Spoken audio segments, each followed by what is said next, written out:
Hello again, this is Ivan Peles Isardilla, and now I'm going to talk about how CPU works and the evolution of CPU from part 24 and overview of GPU. Also, the SAP1 operation and programming. So, this is for my finals. So, let's start by how CPU works. The CPU or central processing unit is the core components of a computer, responsible for handling most of the processing tasks. It acts as a computer base, executing instruction and managing operation within the system. The CPU consists of smaller components that collaborate to carry out tasks, making it the central elements of any computing devices. It handles all types of data processing, from basic arithmetic to complex operation, and performs essential functions within a computer. Additionally, with the CPU facilitate communication between input and output devices, ensuring they function properly. It also stores input data, intermediate result during processing, and instruction. The primary role of CPU is to ensure that system operates efficiently. So there are three parts of CPU. Three parts of CPU is memory or storage unit, control unit or ALU, or arithmetic logic unit. So let's start by talking about the memory or storage unit.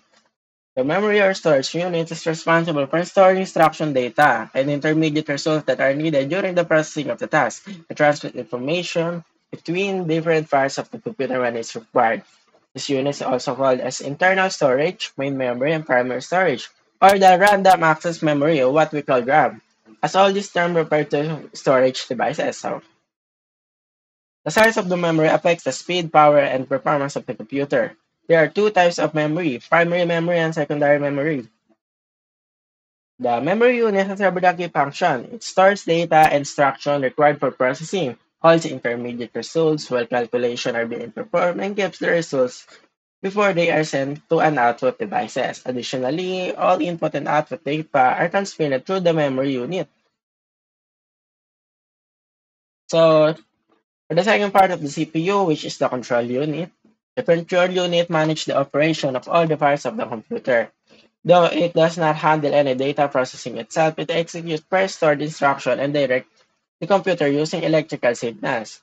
Control unit receives instruction from the memory, decodes them, and then carry them out. Its main job is to control flow information within the processor and ensure that all parts of the computer work together efficiently. The key function of the control unit includes managing and transfer data instruction between different components of the computer, directing the computer's operation, or interpreting data from the memory unit, and ensuring communication with the input and output devices for data transfer. However, the control unit is not responsible for processing or storing of data. And for the third part is ALU or Arithmetic Logic Unit.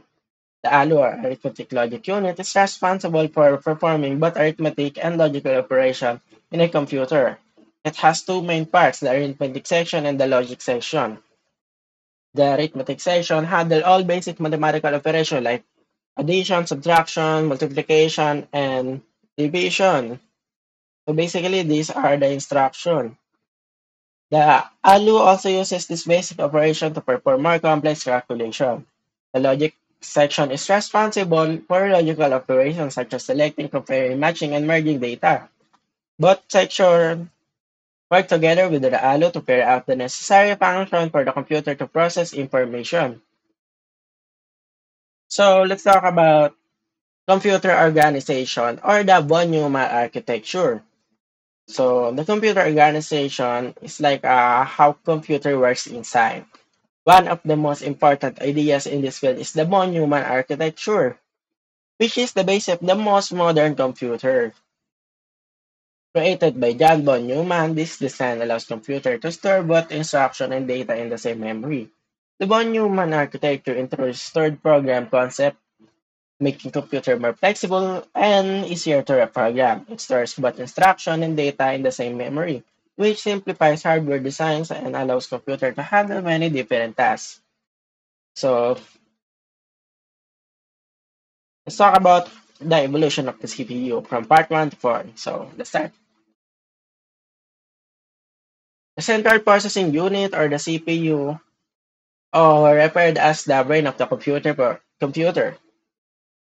Just like I said earlier, it is responsible for executing instruction, processing data, and managing communication between hardware components. To achieve this, the CPU relies on a fundamental system of binary data representation that follows a structured execution data. Computers operate using the binary system where all information is represented in a sequence of zeros and one. So basically, ano to, parang yes or no or on and off. So in computer kasi nababayad na to diagram. Parang tumataas ng gano'n, ganyan. Doon siya nababasa. So each individual digits is a binary is called a bit. A group of 8 of bits form a byte. And by combining multiple bytes, larger data structures such as words, instruction, entire programs can be created. Early processors like the original Intel 4004 originated in a 4-bit word, meaning that they could process instruction in a 4-bit segments at a time.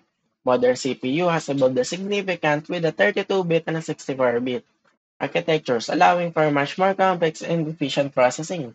To perform this operation, the CPU follows a process known as a phase decoding execution cycle. The cycle controlled by the CPU internal clock, which generates a series of pulses that synchronize the operation of the processor. A higher clock speed, measuring in hertz or HS, means that the CPU can complete more cycles per second. For example, a CPU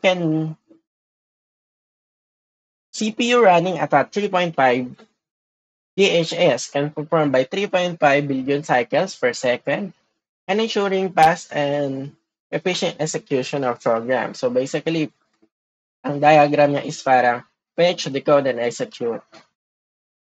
Para lang siyang paikot na cycle, as the name itself. The fetch, decode, execute cycle consists of three essential steps. In the fetch phase, the CPU retrieves an instruction from the computer's memory. This instruction is located the address is specified by program counter or PC, which keep tracks of the next command to be executed, the instruction, and then loaded into an instruction register, preparing it for processing. For the second phase, or during the decode phase, the CPU analyzes the instruction to determine what operation need to be performed.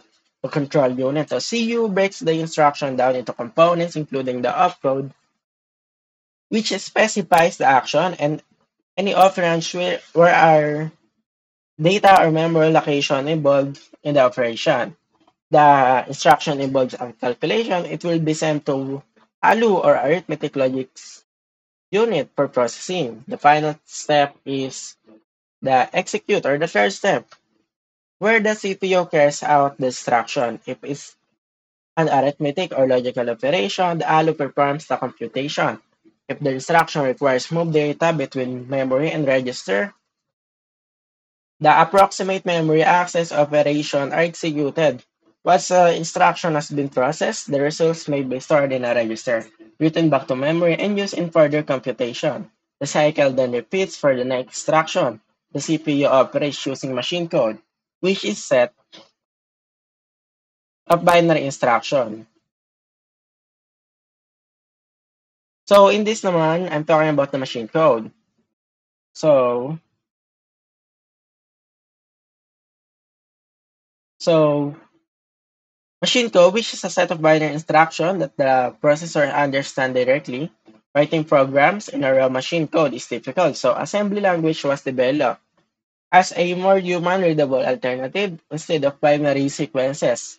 Assembly language uses short mnemonics to represent operation. For example, extraction like move X or 01H moves to value 1 into the AX register, while add AX to BX adds to value stored in the BX to AX. So basically, this is like the SAP1 or the SAP1 itself.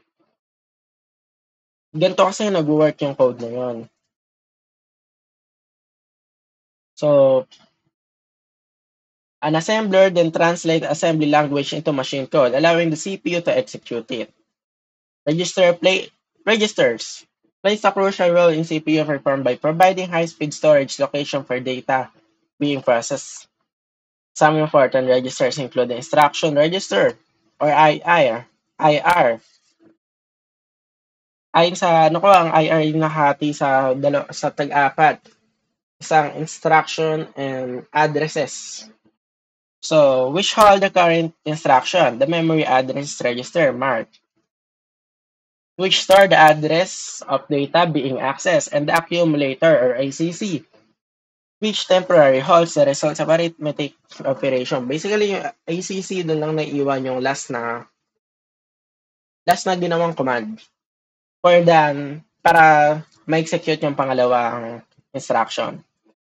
So, addressing modes to determine how CPU access the data and stored in the memory. In immediate addressing, the actual data is including into the instruction itself. Indirect addressing, the instruction provides a memory location where the required data is stored.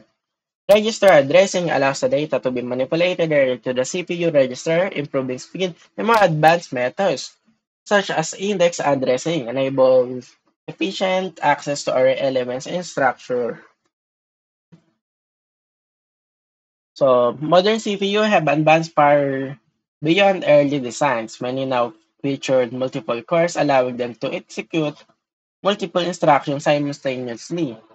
Cache memory is built directly into the CPU to store frequent use data and reducing the needs of access lower system RAM. Techniques like pipelining improving efficiency by allowing different parts of the CPU work on a separate station stages of multiple instructions at once. 64 bits processing has become standard, enabling the computers to handle vast amount of memory and process a large data chunk in a single operation. Some CPU also support hyper-threading or simultaneously multi-threading or SMT, allowing a single core to handle multiple sections. So in conclusion, the CPU is a core component that drives a computer functionality. By processing the binary data, executing machine code, and following the fetch, decode, execute cycle, it enables a computer to perform complex operations efficiently with advanced in multi-core processing and high-speed caches, and optimized execution techniques. Modern CPUs continue to evolve, making computing more power efficient than even before. So I'll end this video and watch for the part 2 because I have a problem currently in my YouTube account and I can't post more than 15 minutes. So see me in my part 2.